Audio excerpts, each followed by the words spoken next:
Ready?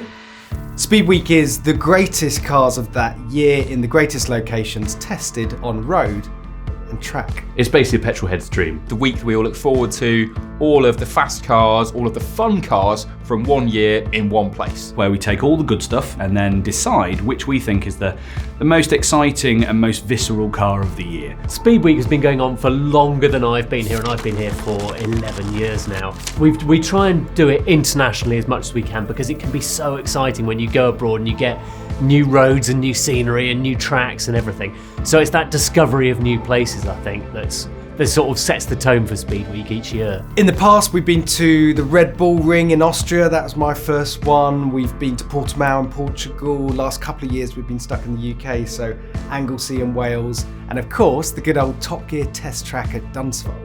This year, being freed from the shackles of COVID, we wanted a big road trip, a track we didn't know. I found this track in the Czech Republic, which was a part of the world we'd never been to. Autodrom Most, the circuit that we stumbled upon, didn't have much of a footprint, made it hard to know much about it, but meant no one else had been there, which is good for us. Picking the cars is, I think it's the fun bit actually. You start off with a massive wish list of cars and then you just get on the phone, see what's around. As the year goes on, you might drive cars or they fall out of favour, so they fall off the list, and other things come on your radar, and you want to get that balance of super high-end stuff but also some fun and more attainable stuff, so you're trying to keep that balance in the list. As is always the case, we had a few dropouts quite last minute, which can be stressful at the time, but honestly the group of cars that we've got together this year is spectacular.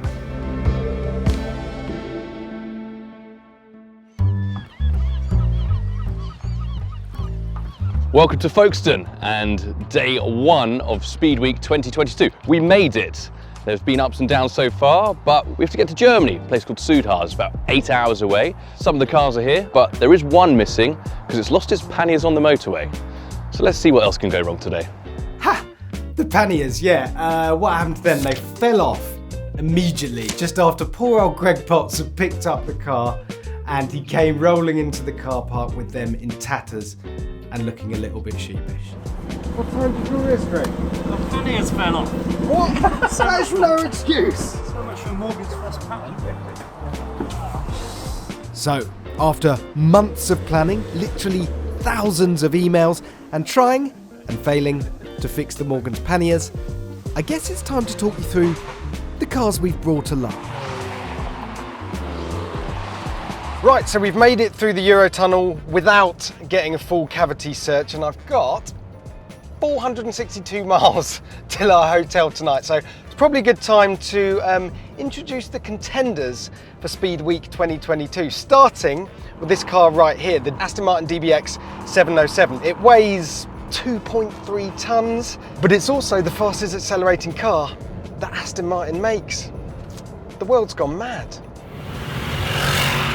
The Ferrari 296 GTB, it's got a brand new V6 engine, mid-engine of course with hybrid assistance, rear-wheel drive only, and over 800 horsepower. It's going to be lively on track. The McLaren Elva, we've driven it of course without the windscreen. It's got a crazy over 800 horsepower, twin turbo V8, but the version we've got here is a windscreen version of the windscreenless hypercar. View this car in isolation and it's pretty much the wildest thing we got here.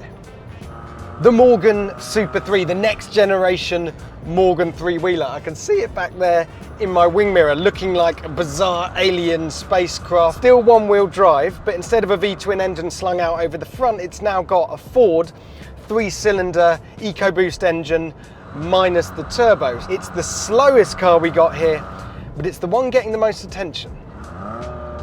What's going on? Do you want to do your radio?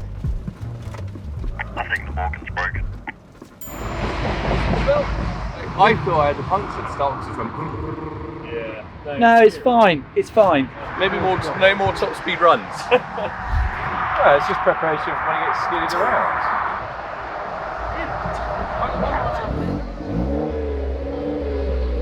Let's see. Let's see what happens with you. Do you want a helmet? Yes. He doesn't want a helmet. If it breaks, Just signal.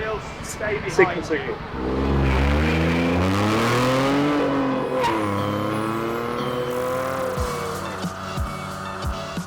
The Porsche Cayman GT4 RS. Yeah, they've been threatening to do it for a while, but eventually Porsche has dropped the 500 horsepower, 9,000 RPM 4-litre flat six from the 911 GT3 into the back of the Cayman, and the results are predictably spectacular. There's still a few people here that haven't driven a GT4 RS, and I cannot wait to see their reactions when they floor the throttle for the first time.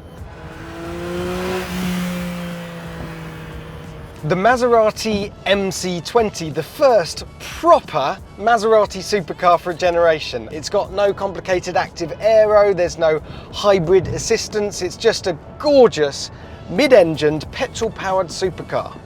Could be a dark horse. The Audi RS3 saloon. Traditionally, the RS3 is a bit of a blunt instrument, monumentally quick but a bit sterile in the handling department, but they've added something called a torque splitter diff at the back, and what that means is it's an RS3 that likes to move around a bit, that likes to drift. The question is this proper fun, or is it going to feel all a bit synthesized? We shall see. As we approached the town of Wankum on the German border, we decided it was time for a fuel stop and some food. Oh, this little Morgan Soup 3, it's actually quite comfortable.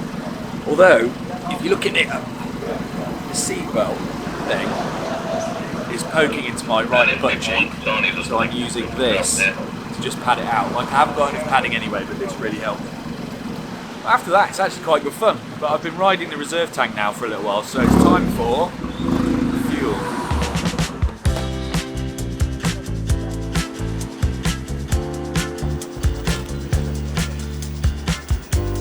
Diet on Speed Week. Yeah, hopefully my wife isn't watching this. It's not great. Breakfast, grab whatever you can find lying around from the night before. Lunch, crisps, nuts, Peppa Pig raisins. But honestly, lack of sleep, lack of nutrients, I think best sums it up. Should you get one of these for the Morgan? Yeah. Keep it nice and fresh. It can get a bit sweaty in there, can't it? Here we go.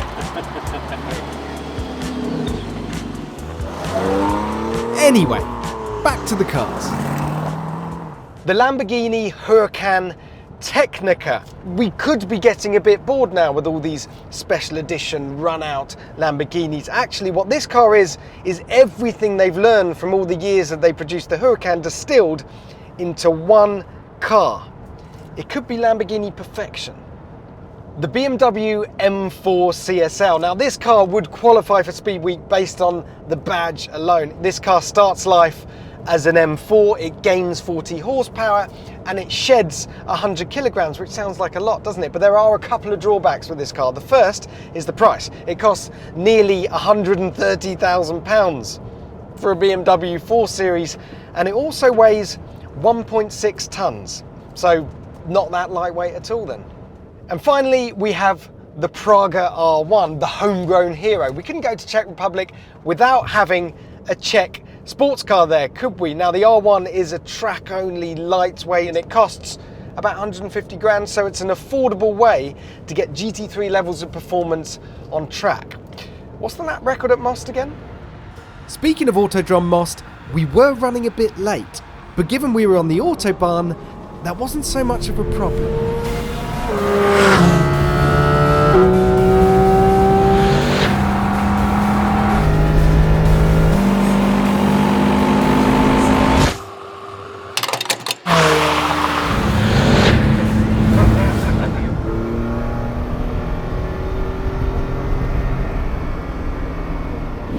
So while everyone else was on the Eurotunnel, I flew directly to Munich and picked up the first M4 CSL that had been loaned to the media from BMW's headquarters. And then it was quite simply a case of pointing it at our hotel and getting to know this new CSL.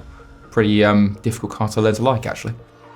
Right, now we had the full complement of road trip cars, it was time for bed, because we needed our energy and our beauty sleep for the final stretch tomorrow.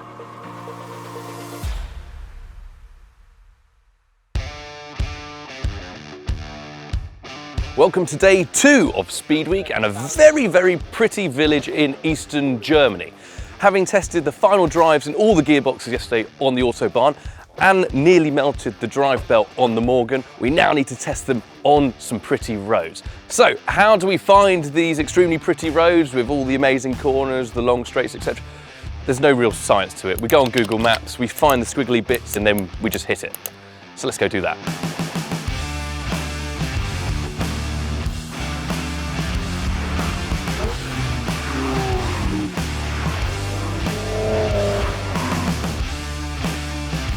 Right, listen to this.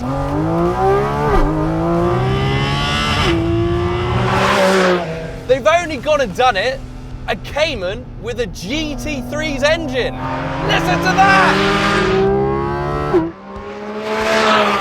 The steering, it's so crisp. The brakes, but the noise!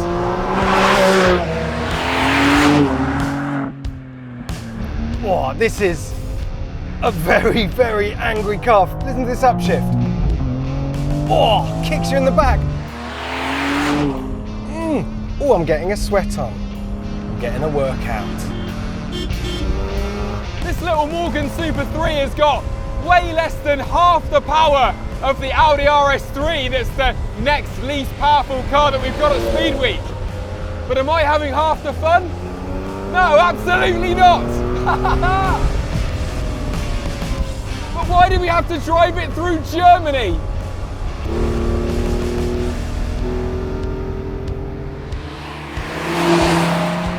This one will surprise you. F***ing hell.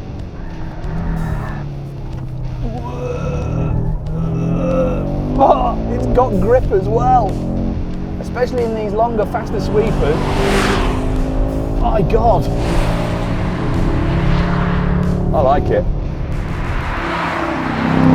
On a straight, unleash the Spitfire. Charging along in a 700 horsepower SUV that can mostly cope with a corner.